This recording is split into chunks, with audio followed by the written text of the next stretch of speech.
Thank you very much. I welcome all who stand for common efforts, and I promise, being really united, we can guarantee fair peace for all nations. What's more, unity can prevent wars. Ladies and gentlemen, Mr. Secretary General, Mr. President, fellow leaders, this call saw many wars, but not as active defender against the aggressions. In many cases, the fear of war, the final war, was the loudest here, the war after which no one would gather in the General Assembly Hall again. The Third World War was seen as a nuclear war, a conflict between states on the highway to nukes. Other wars seemed less scary compared to a threat of the so-called great powers firing their nuclear stockpiles.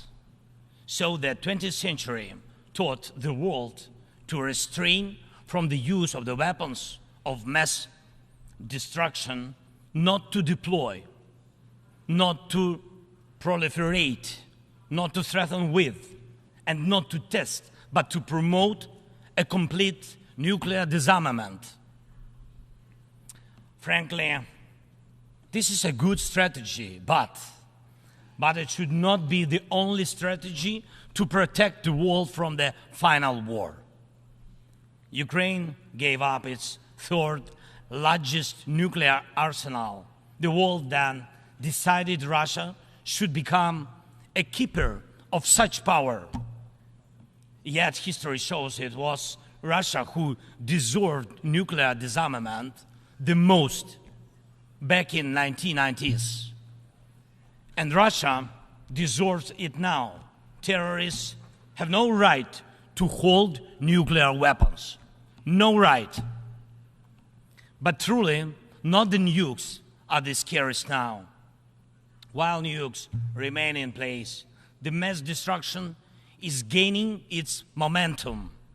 The aggressor is weaponizing many other things, and those things are used not only against our country, but against all of yours as well. Fellow leaders, there are many conventions that restrict weapons, but there are no real restrictions on weaponization. First, let me give you an example. The food. Since the start of the full-scale war, the Ukrainian ports in the Black and Azov seas have been blocked by Russia. Until now, our ports on the Danube River remain the target for missiles and drones. And it is a clear Russia's attempt to weaponize the food shortage on the global market in exchange for recognition for some, if not all, of the captured territories. Russia is launching the food prices as weapons. The impact spans from the Atlantic coast of Africa to the Southeast Asia, and this is the threat scale. And I would like to thank those leaders who supported our Black Sea Grain Initiative and program Grain from Ukraine. Thank you so much.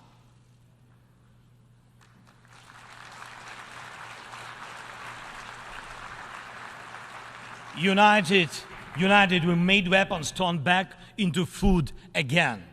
More than 45 nations saw how important it is to make Ukrainian food products available on the market, from Algeria to Spain to Indonesia and China.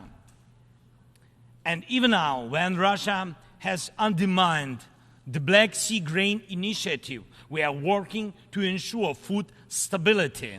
And I hope that many of you will join us in these efforts.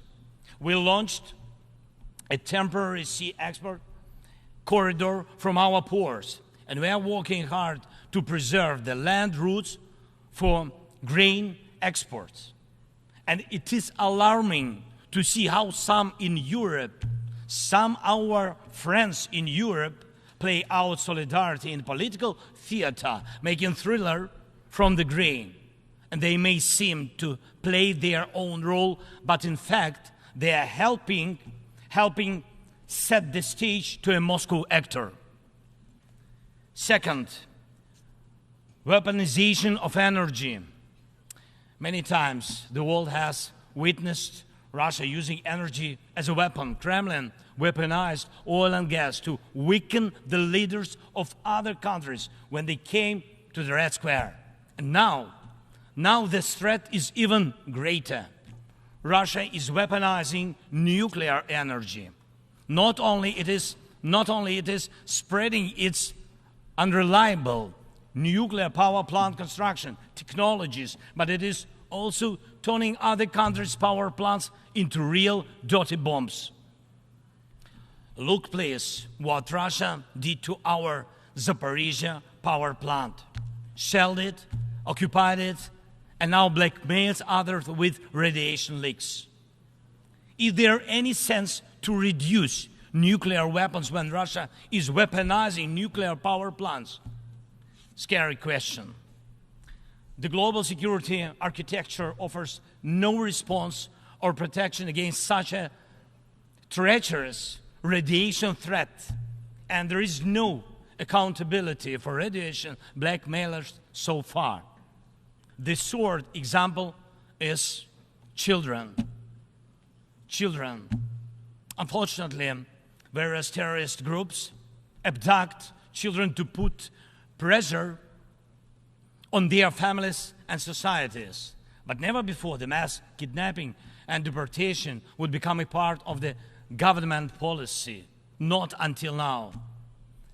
We know the names of tens of thousands of children and have evidence on hundreds of thousands of others kidnapped by Russia in the occupied territories of Ukraine and later deported. The International Criminal Court issued arrest warrant for Putin for this crime. And we are trying to get children back home. But time goes by. What will happen with them? What will happen to them? Those children in Russia are taught to hate Ukraine, and all ties with their families are broken. And this is clearly a genocide. When hatred is weaponized against one nation, it never stops there. Each decade, Russia starts a new war. Parts of Moldova and Georgia remain occupied. Russia turned Syria into ruins. And if not Russia, the chemical weapons would have never been used there in Syria. Russia has almost swallowed Belarus. It is obviously threatening Kazakhstan and other Baltic states. And the goal of the present war against Ukraine is to turn our land, our people, our lives, our resources into a weapon against you, against the international rules-based order. Many seats in the General Assembly Hall may become empty if Russia succeeds with its treachery and aggression. Ladies and gentlemen, the aggressor scatters deaths and brings ruins even without nukes, but the outcomes are alike.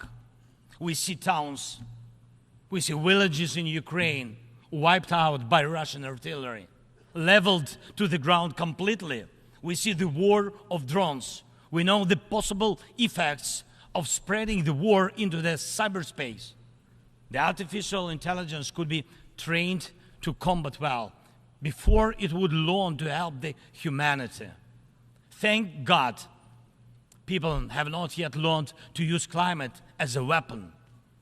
Even though humanity is failing on its climate policy objectives, this means that extreme weather will still impact the normal global life, and some evil state will also weaponize its outcomes. And when people in the streets of New York and other cities of the world went out on climate protests, We all have seen them. And when people in Morocco and Libya and other countries die as a result of natural disasters, and when islands and countries disappear underwater, and when tornadoes and deserts are spreading into new territories, and when all of this is happening, one unnatural disaster in Moscow decided to launch a big war and kill tens of thousands of people. We have to stop it. We must act united to defeat the aggressor and focus all our capabilities and energy on addressing these challenges. As nukes are restrained, likewise the aggressor must be restrained, and all his tools and methods of war. Each war now can become final, but it takes our unity to make sure that aggression will not break in again. And it is not a dialogue between the so-called great powers somewhere behind the closed doors that can guarantee us all the new wars era, but open war of all nations for peace. Last year, I presented the outlines of the Ukrainian peace formula at the UN General Assembly. Later, in Indonesia, I presented the full formula. And over the past year, the peace formula became the basis to update the existing security architecture. Now we can bring back to life the UN Charter and guarantee the full power for the rules-based world order. And tomorrow, I will present the details at a special meeting of the UN Security Council. The main thing is that it is not only about Ukraine. More than 140 states and international organizations have supported the Ukrainian peace formula fully or in part. The Ukrainian peace formula is becoming global. Its points offer solutions and steps that will stop all forms of weaponization that Russia used against Ukraine and other countries and may be used by other aggressors. Look, for the first time in modern history, we have a real chance to end the aggression on the terms of the nation which was attacked. And this is a real chance for every nation to ensure that aggression against your state, if it happens, God forbid, will end. Not because your land will be divided and you will be forced to submit to military or political pressure, but because your territory and sovereignty will be fully restored. We launched the format of meetings between national security advisors and diplomatic representatives. Important talks and consultations were held in Hiroshima, in Copenhagen, and in Jeddah on the implementation of the peace formula. And we are preparing a global peace summit. And please, I invite all of you who do not tolerate any aggression to jointly prepare the summit. And I am aware of the attempts to make some shady dealings behind the scenes. Evil cannot be trusted. Ask Prigozhin if one bets on Putin's promises. Please, hear me. Let unity decide everything openly. While Russia is pushing the world to the final war, Ukraine is doing everything to ensure that after Russian aggression, no one in the world will dare to attack any nation. Weaponization must be restrained. War crimes must be punished. Deported people must come back home. And the occupier must return to their own land. We must be united to make it, and we'll do it. Slava Ukraini!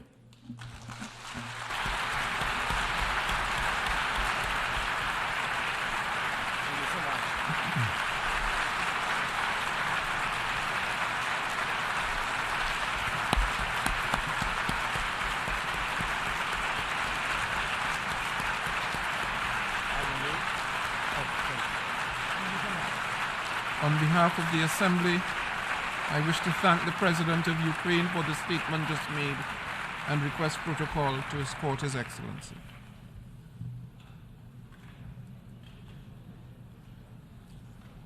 The Assembly will hear an address by His Excellency Alejandro Giammattei, Fella, President of the Republic of Guatemala. I request protocol to escort His Excellency.